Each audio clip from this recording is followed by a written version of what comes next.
யாரு? എന്റെ കൂട്ടുകാരൻ നൻപൻ നാട്ടിന്ന് വന്നതാ. ഓ, എന്നാ ജോലിയെ തേടി വന്നിയാ? അല്ല, അതെ, ജോലി അന്വേഷിച്ച് വന്നതാ. ഓ, തൽക്കാലം ജോലിക്കാരനായിട്ട് നിന്ന ആധാരം എവിടെ ഉണ്ടെന്ന് അന്വേഷിക്കാം. ഡേ ഇങ്ങ വാടാ.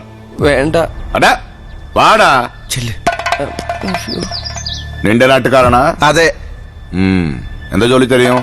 അങ്ങനെ ഒന്നുമില്ല, അവൻ എന്ത് പണിയും ചെയ്യും. ഓ, എന്തു പറഞ്ഞാലും ചെയ്യോ? அப்படி ஓடு.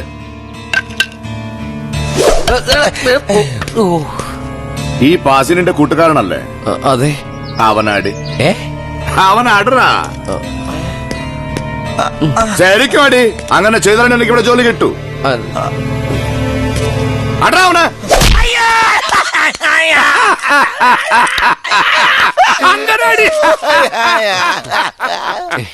ഞാൻ അടിക്കാൻ പറഞ്ഞാൽ അടിക്കണോ? അത് കൂട്ടുകാരനായാലും ശരി, അപ്പനാണാലും ശരി. മനസ്സിലായോ? മനസ്സിലായി. ഇനി അടിക്കണോ സാറേ? പറയുന്നത് ചെയ്താ മതി, അധികം സംസാരിക്കരുത്. പുരിഞ്ചതാ? പൊരിഞ്ചത്. കാളേ